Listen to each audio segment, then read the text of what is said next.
Fala aí pessoal, tudo bem? Sejam bem-vindos aqui a mais uma aula do nosso canal Método Papio. Olha só, nessa aula nós vamos falar sobre números pares e números ímpares. Só que nós vamos um pouco mais além. Inicialmente nós vamos falar sobre conjuntos, até porque os números pares e os números ímpares, eles fazem parte de um conjunto. Então, falaremos também de números inteiros, que vai ser a base para a gente descobrir quais são os números pares e os números ímpares. Colocaremos aqui algumas regras formais para definir um número par e definir um número ímpar. Lógico que nós vamos colocar também uma regra intuitiva, que com certeza você já conhece. E no final do nosso vídeo, nós vamos resolver uma questão de concurso público. Isso mesmo. Vamos colocar em prática aqui o que a gente estudou nessa aula, tá certo? Então, no final do vídeo, deixa o seu like, se você gostou do vídeo, claro. Então é isso. Vamos lá. Pessoal, vamos começar então a nossa aula. Aqui nós vamos falar sobre números pares e números ímpares. Só que nós vamos ampliar um pouco mais. Vamos falar dos conjuntos dos números pares e ímpares. A primeira coisa que eu vou mostrar aqui para vocês é o que é um conjunto. Nós sabemos que o sinônimo de conjunto é coleção. Eu posso ter uma coleção de meias, eu posso ter uma coleção de blusas, eu posso ter uma coleção de sapatos. Veja que cada uma dessas coleções possui uma característica, ou mais de uma.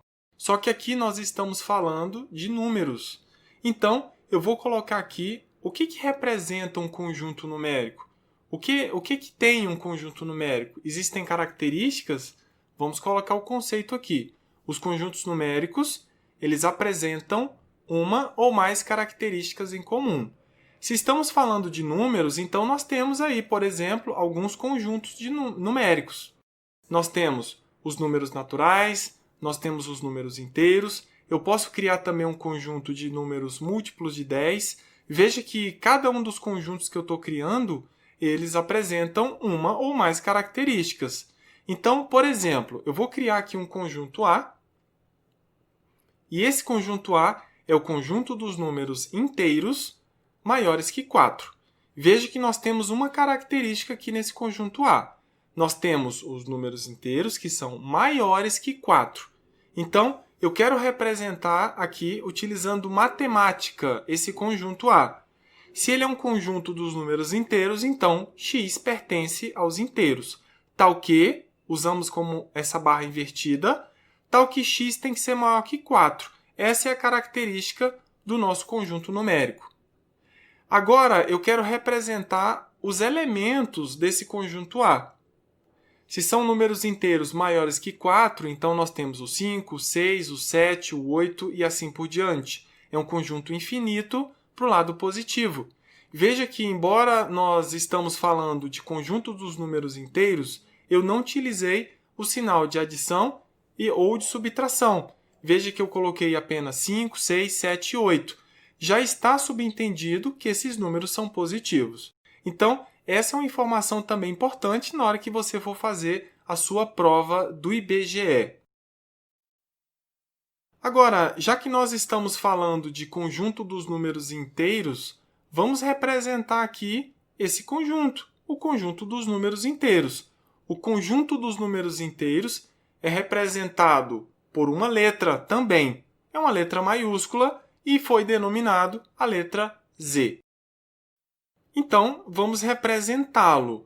O conjunto dos números inteiros, ele possui 3 grupos de números. Ele possui os números negativos, ele possui o zero e possui os números positivos. O zero é a origem. Tudo que está à esquerda do zero são os números negativos. Menos 1, menos 2, menos 3 e assim por diante.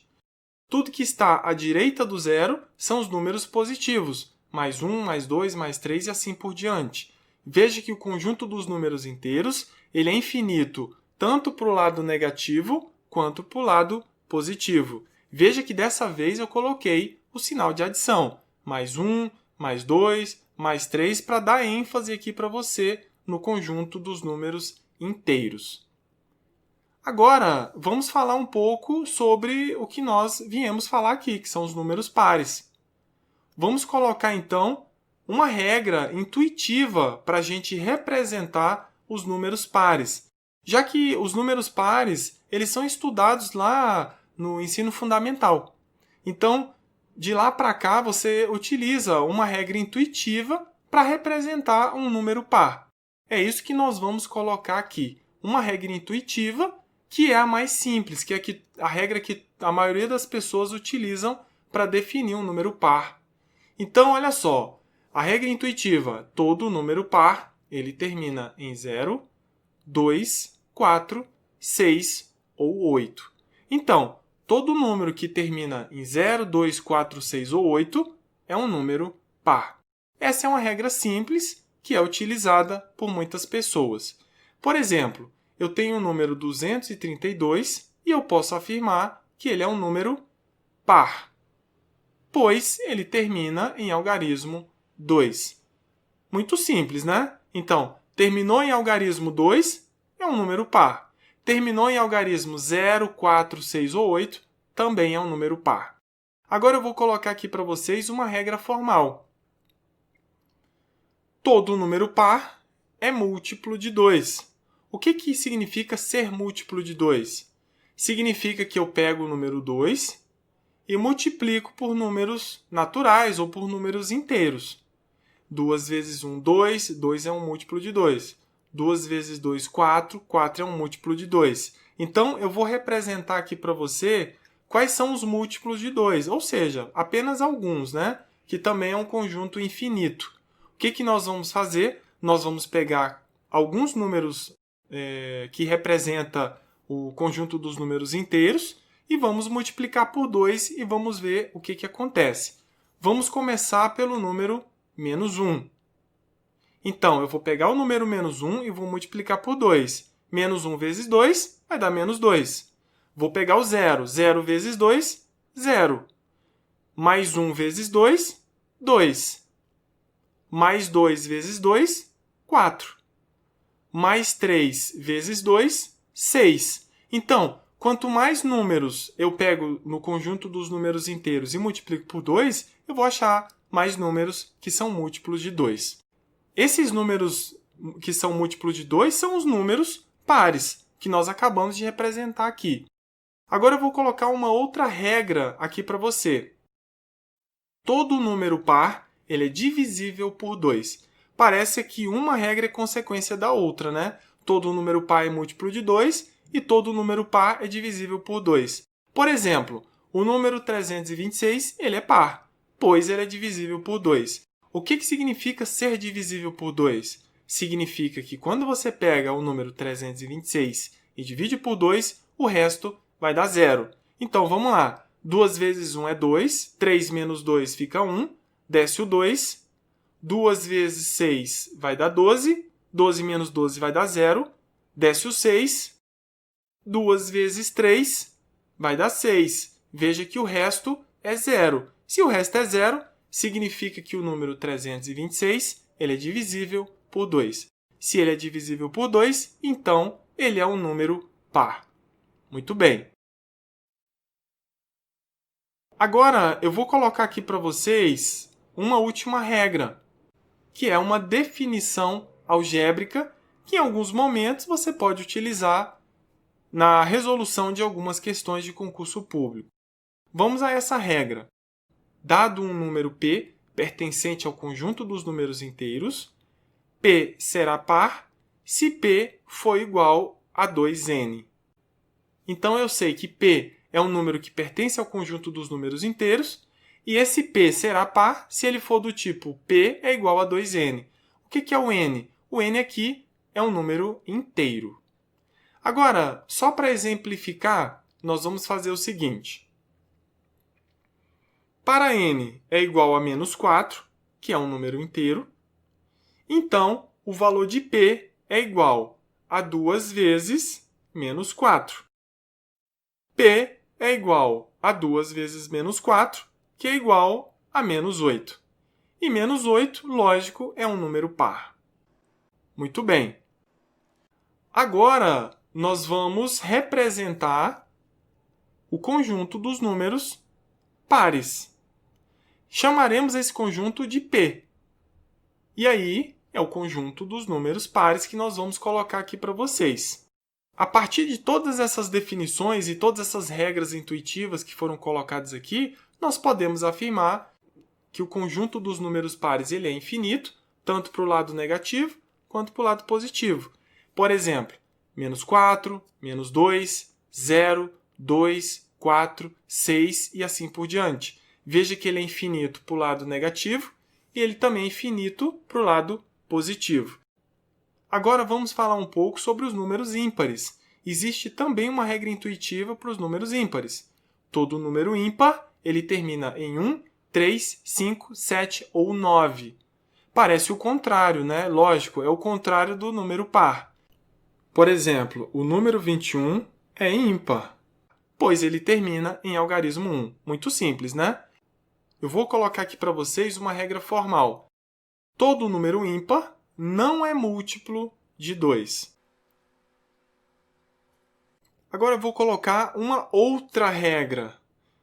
Todo número ímpar não é divisível por 2. Veja que nós nos espelhamos nas regras dos números pares para definir também aqui as regras dos números ímpares. É bem intuitivo. Embora seja uma regra formal, ou seja, embora sejam duas regras formais, as regras parecem bem intuitivas. Por exemplo, o número 321 é ímpar, pois não é divisível por 2. Já mencionamos aqui, para um número ser divisível por 2, o resto da divisão tem que ser 0. Então, vamos provar que o resto aqui não é 0. Pegaremos o 321 e dividiremos por 2. 2 vezes 1, 2. 3 menos 2 sobra 1. Desce o 2. 2 vezes 6 dá 12. Sobra 0. Desce o 1. Veja que não dá para dividir o 1 por 2. Então, o resto é 1. Ou seja, a divisão não é exata. E aí, por consequência, não é divisível por 2. Então, o número 321 ele é um número ímpar. Agora, eu vou colocar aqui para vocês, da mesma forma que eu coloquei para os números pares, eu vou colocar para os números ímpares também. Dado um número inteiro i, ele será ímpar se i é igual a 2n mais 1. Essa é a forma algébrica de um número ímpar. Nesse caso, também, o n é um número inteiro. Então, por exemplo, para n é igual a 4, o que nós temos? I é igual a 2 vezes 4 mais 1. 2 vezes 4 é 8, 8 mais 1, 9. E 9, lógico, é um número ímpar. Agora, vamos definir, para finalizar aqui a nossa primeira parte da aula, o conjunto dos números ímpares. Então, vamos lá, chamaremos de I o conjunto dos números ímpares. E agora nós vamos representar quais são os elementos desse conjunto. Veja que ele também é infinito para o lado negativo e também será infinito para o lado positivo. Começaremos aí pelo menos 3, depois menos 1, depois mais 1, depois mais 3, depois mais 5 e assim por diante. Veja que é um conjunto infinito, ok? Tanto para o lado negativo quanto para o lado positivo. Então é isso. Nós definimos aqui o conjunto dos números pares e o conjunto dos números ímpares. Agora, nós vamos resolver uma questão de concurso, onde nós utilizamos algumas regras que foram colocadas aqui. Tudo bem? Então, vamos à nossa resolução.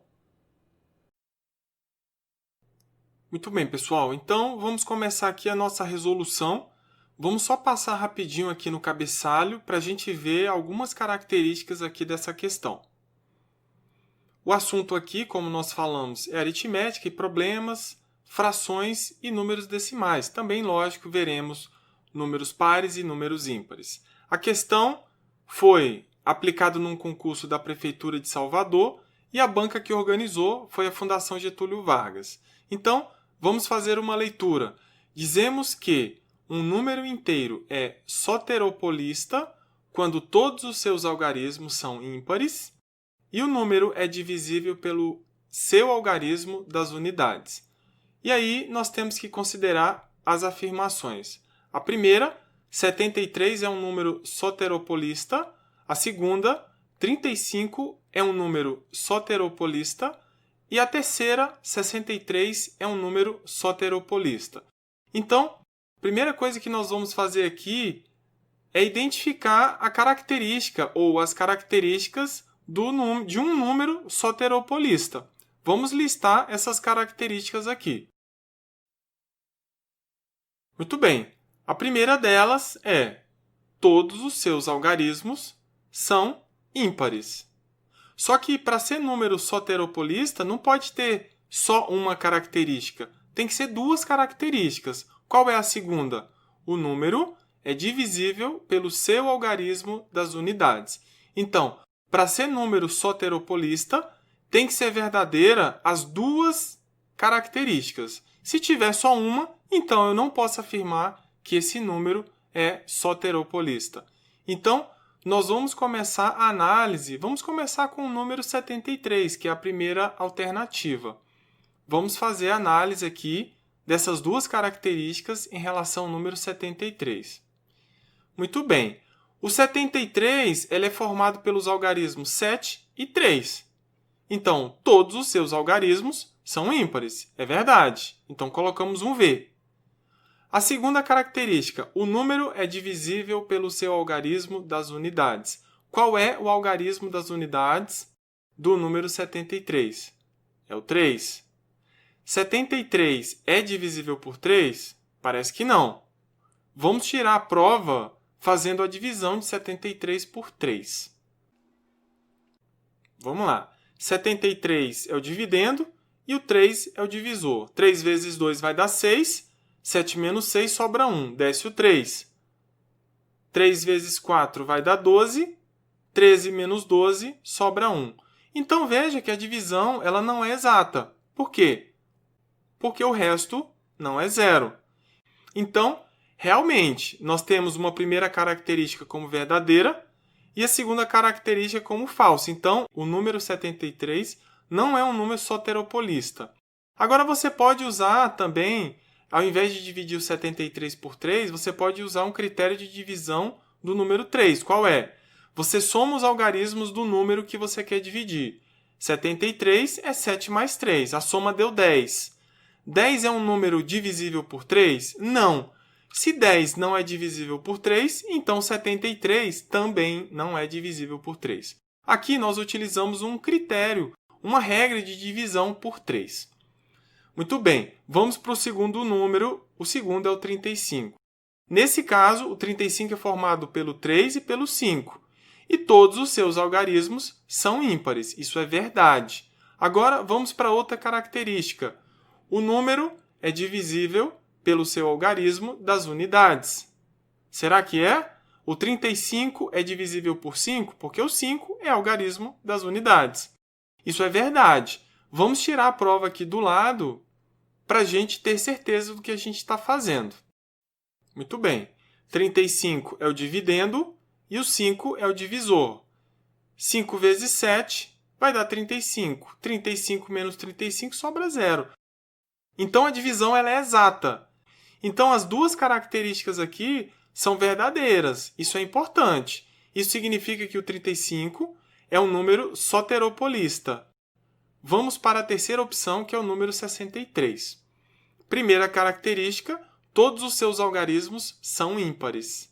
Isso é falso, porque o 6 não é ímpar. Então, vamos para a segunda. O número é divisível pelo seu algarismo das unidades. Bem, embora a primeira característica seja falsa, a segunda é verdadeira e nós vamos trabalhar aqui nessa segunda característica. Vamos investigar realmente se o 63 é divisível por 3. Vamos lá. 3 vezes 2 vai dar 6, 6 menos 6 dá 0, desce o 3. 3 vezes 1 vai dar 3, resto 0. Veja que o resto é 0, então 63 realmente é um número divisível por 3. Ok? Por isso, nós colocamos um V ali. Agora, vamos usar o critério de divisão por 3. O que eu faço? Para saber se um número é divisível por 3, eu vou somar os algarismos desse número. É 6 mais 3, que é igual a 9. O 9 é divisível por 3? É, ele é divisível por 3. Então, Se a soma dos algarismos é divisível por 3, o número também é, que nós já provamos aqui, que o 63 é divisível por 3. Só que isso não é suficiente para dizer que o 63 é um número soteropolista, ok? Para nós dizermos que é um número soteropolista, as duas características têm que ser verdadeiras. E veja que isso só acontece na segunda opção, que é o número 35. Veja que nós temos o V ali nas duas características.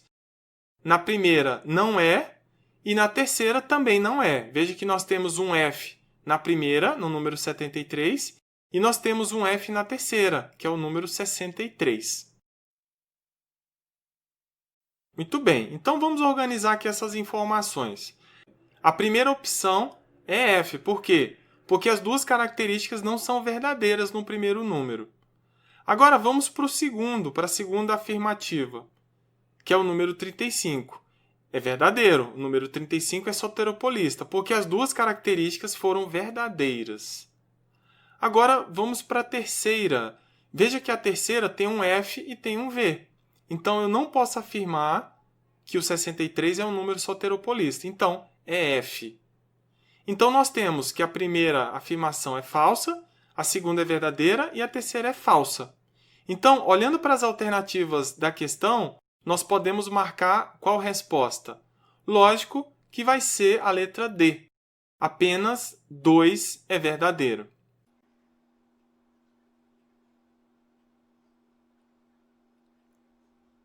Então é isso, pessoal. Se vocês gostaram da resolução e se vocês têm alguma sugestão, podem deixar nos comentários uma sugestão de resolução de concurso, de preferência do IBGE, já que essa é uma playlist do IBGE, tá bom?